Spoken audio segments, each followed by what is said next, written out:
आश्विन मास के व्रत एवं त्योहार। पितृव्रत। आश्विनी कृष्णा प्रतिपदा से अमावास्या तक 15 दिन पितृपक्ष अर्थात श्राद्धों के दिन कहलाते हैं। इस पूरे पक्ष में कोई शुभ कार्य नहीं किया जाता है और ना ही नए वस्त्र बनवाए अथवा पहने जाते हैं। अपने मृतक पूर्वजों को याद करने और उनकी मृत्यु की तिथि को उनका श्राद्ध करने की परंपरा वैदिक काल से ही चली आ रही है। ब्रह्म पुराण में लिखा है कि आश्विन मास के कृष्ण पक्ष में यमराज यमपुरी से पितरों को मुक्त कर देते हैं और वे अपनी संतानों तथा वंशजों से पिंडदान लेने के लिए भूलोक में आ जाते हैं। सूर्य के कन्या राशि में आने पर वे यहाँ आते हैं और अमावस्या के दिन तक घर के द्वार पर ठहरते हैं। अतः भाद्रपद शुक्ल पूर्णिमा से प्रारंभ करके आश्विन कृष्ण अमावस्या तक 16 दिन पितरों का तर्पण और विशेष तिथि को श्राद्ध अवश्य करना चाहिए। इस प्रकार करने से पितृव्रत यथोचित रूप में पूर्ण होता है। संकष्ट चतुर्थी। आश्विन कृष्ण चतुर्थी को यह व्रत किया जाता है। इस दिन भगवान श्री गणेश की पूजा की जाती है। रात्रि में चंद्रोदय के बाद चंद्र को अर्घ्य देकर स्वयं भोजन करें। इस व्रत की कथा का यह सार है कि एक बार बाणासुर की पुत्री उषा को स्वप्न में श्री कृष्ण के पौत्र अनिरुद्ध का दर्शन हुआ। उषा को उनके प्रत्यक्ष दर्शन की अभिलाषा हुई और उसने चित्रलेखा के द्वारा अनिरुद्ध को अपने घर मंगा लिया। इससे अनिरुद्ध की माता को बड़ा कष्ट हुआ। इस संकट को टालने के लिए माता ने व्रत किया। तब इस व्रत के प्रभाव से उषा के यहाँ छिपे हुए अनिरुद्ध का पता लग गया और उषा तथा अनिरुद्ध द्वारका आ गए। पुत्रीय व्रत।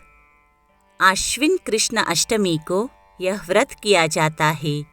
इस दिन प्रातः स्नानादि करके वासुदेव का पूजन करे, घी और खीर की आहुति दे और जिस स्त्री को पुत्र की कामना हो वह पुरुष नाम के केले, अमरूद, सीताफल और खरबूजा आदि और जिसको कन्या की कामना हो वह स्त्री नाम के नारंगी, अनार, कमरख और जामुन आदि का एक बार भोजन करे।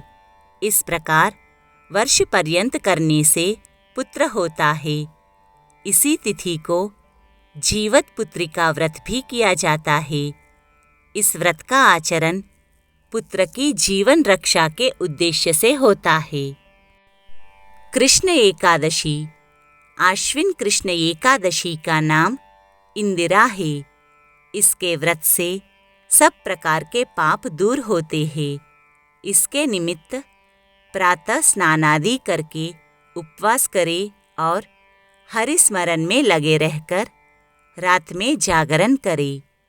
यदि इस दिन पिता आदि का श्राद्ध हो और उपवास के कारण श्राद्धीय अन्न के ग्रहण करने में संकोच हो तो उसे सूंघकर गौ को खिला दे और पारण के पश्चात भोजन करे। संन्यासीय श्राद्ध। आश्विन कृष्ण द्वादशी को संन्यासीय श्राद्ध किया जाता है। इसके लिए पुत्र को चाहिए कि उसका पिता यदि सन्यासी या वनवासी हो तो आश्विन कृष्ण द्वादशी को उसके निमित्त श्राद्ध करे। प्रदोष व्रत।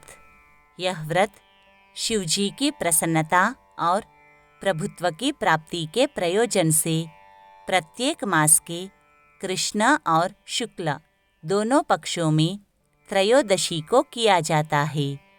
शिव पूजन और रात्रि भोजन के अनुरोध से इसे प्रदोष कहते हैं। दुर्मरण श्राद्ध। जो मनुष्य तिर्यक योनि के काटने और विष शस्त्रादि के घात से मरे हो या ब्रह्मघाती हुए हो, उनका आश्विन कृष्ण चतुर्दशी को श्राद्ध करने से उनकी तृप्ति होती है। नवरात्र व्रत। आश्विन मास के शुक्ल पक्ष की प्रतिपदा से नवमी तक नवरात्र व्रत होता है। आश्विन मास के इन नवरात्रों को शारदीय नवरात्र कहा जाता है, क्योंकि इस समय शरद ऋतु होती है। इन नवरात्रों में माँ भगवती की पूजा आराधना और अंतिम दिन कन्या पूजन किया जाता है। नवरात्रियों तक व्रत करने से नवरात्र व्रत पूर्ण होता है। 9 दिनों तक नवरात्र करके दशमी को दशांश हवन, ब्राह्मण भोजन और व्रत का विसर्जन करना चाहिए। अशोक व्रत। आश्विन मास के शुक्ल पक्ष की प्रतिपदा को अशोक व्रत किया जाता है। इस दिन नवीन पल्लवों वाले अशोक वृक्ष के समीप सप्तधान्य, गेहूं के गुणे, मोदक, अनार आदि ऋतुफल और पुष्पादि चढ़ाकर यथाविधि पूजन करे और अशोक शोक शमनो भव सर्वत्र नः कुले से अर्घ्य देकर उसे उत्तम वस्त्रों से ढककर पताकादि लगाए तो व्रतवती स्त्री के सब शोक नष्ट हो जाते हैं। जिस समय जनक नंदिनी सीता ने लंका की अशोक वाटिका में यह व्रत किया था, उस समय उनके सब शोक दूर हो गए थे। पुण्यप्रदा। आश्विन मास के शुक्ल पक्ष की द्वितीया को किसी भी प्रकार का दान देकर व्रत करने से अत्यंत पुण्यफल होता है। सिंदूर तृतीया।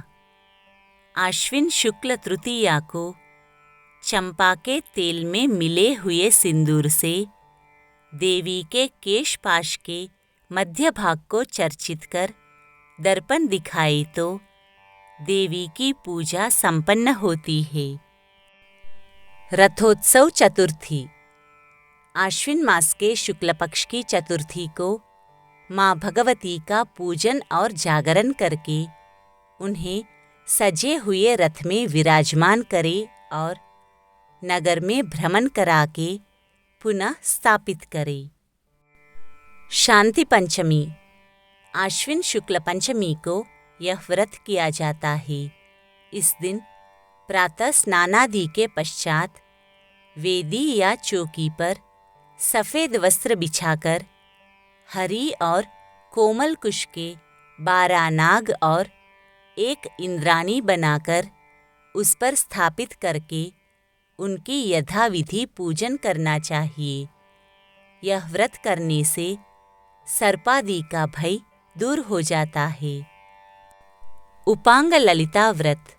यह व्रत आश्विन मास के शुक्ल पक्ष की पंचमी को किया जाता है।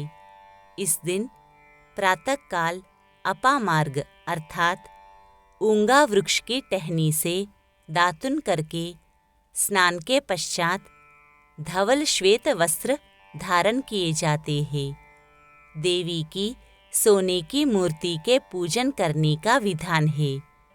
पूरे दिन निराहार व्रत किया जाता है और रात्रि में चंद्रमा को अर्घ्य देकर बिना कुछ खाए पिए ही सो जाते हैं।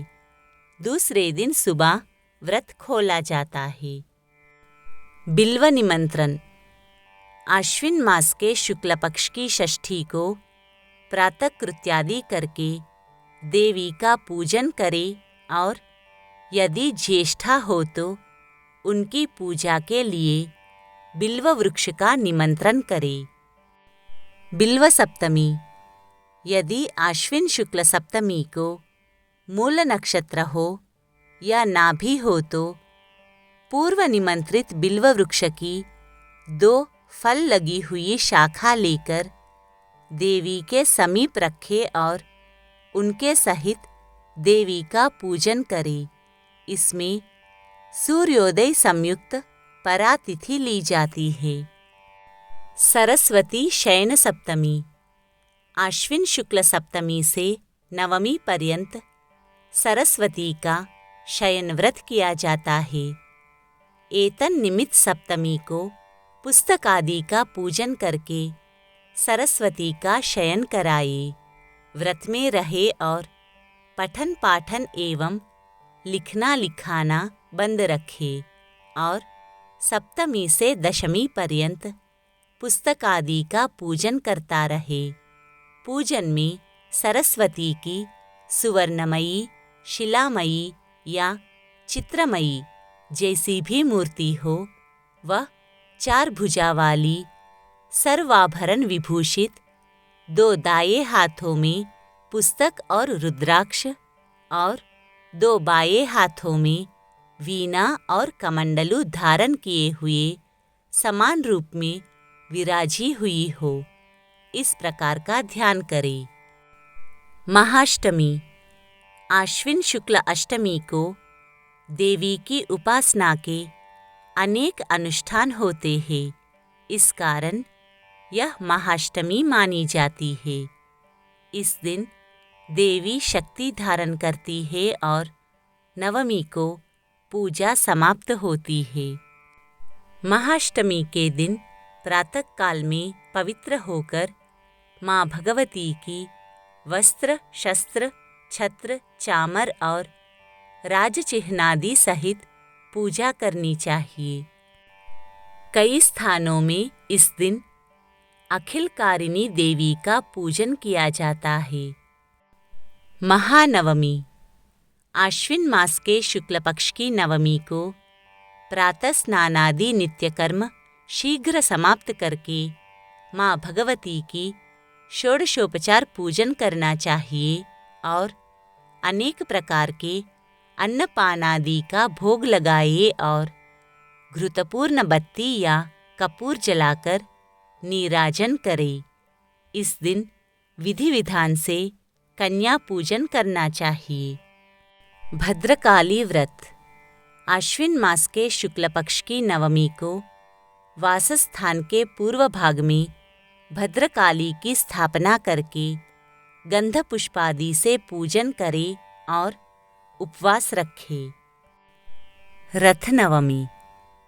आश्विन शुक्ल नवमी को नवीन रथ में आसन बिछाकर महिषारूढ़ महिषधनी की सुवर्ण निर्मित मूर्ति स्थापित करके पूजन करे और रथ को राजमार्गों में भ्रमण कराकर यथास्थान ले आकर भगवती का पुनः पूजन करके रथोत्सव व्रत समाप्त करे। शौर्य व्रत।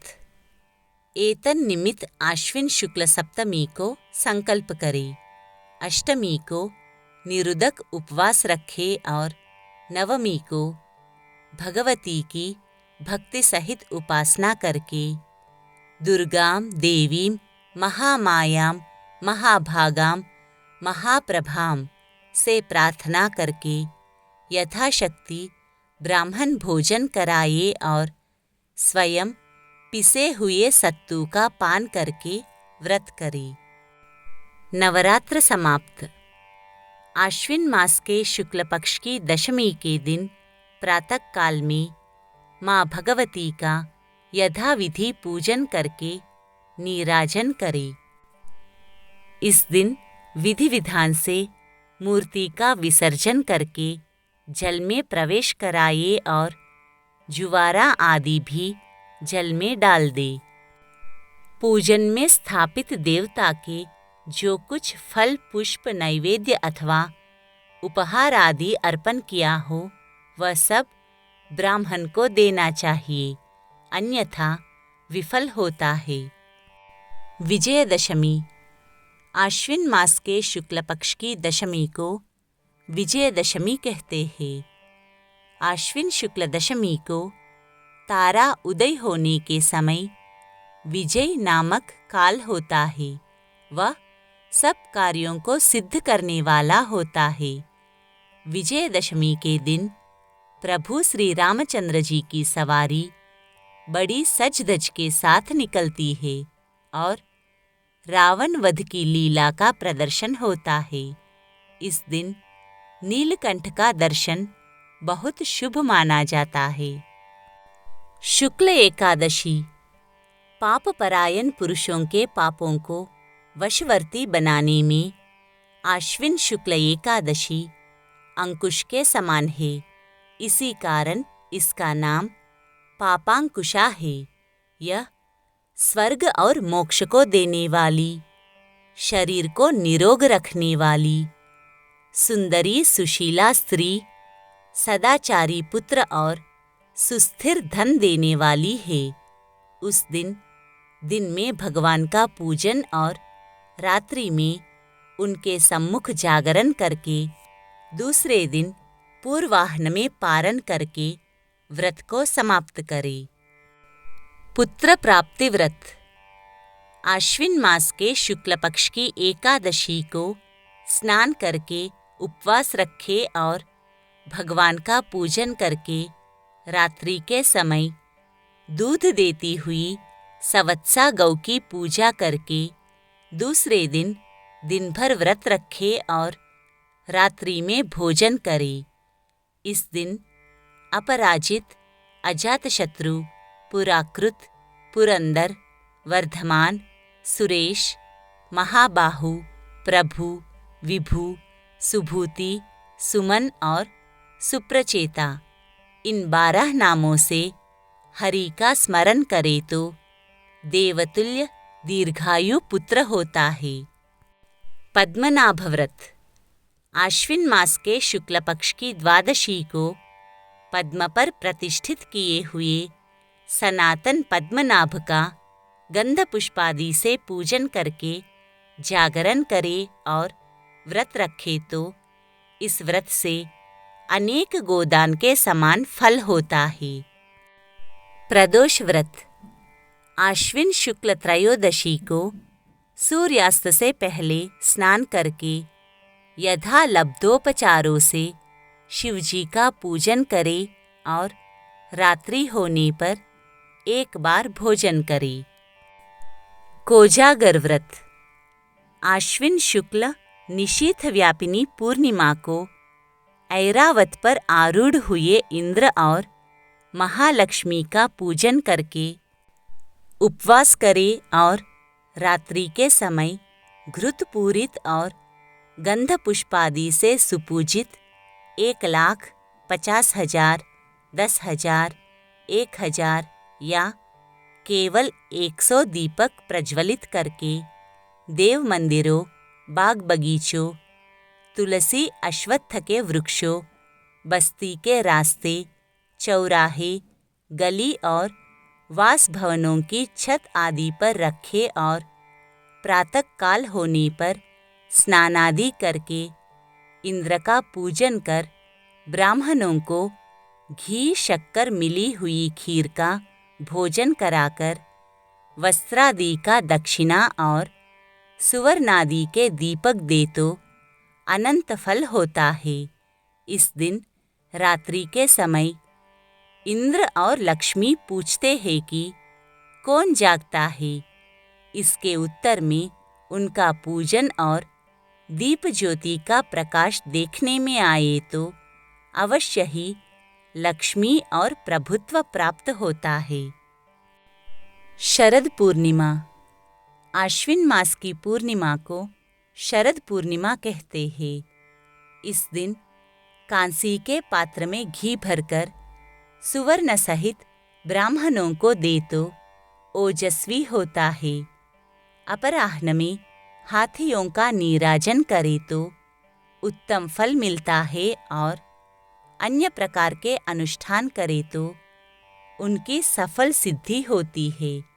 इसके अतिरिक्त आश्विन शुक्ला निशीथ व्यापिनी पूर्णिमा को प्रभात के समय आराध्य देव को सुश्वेत वस्त्राभूषणादि से सुशोभित करके षोडशोपचार पूजन करे और रात्रि के समय उत्तम गोदुग्ध की खीर में घी और सफ़ेद खांड मिलाकर अर्धरात्रि के समय भगवान को अर्पण करें।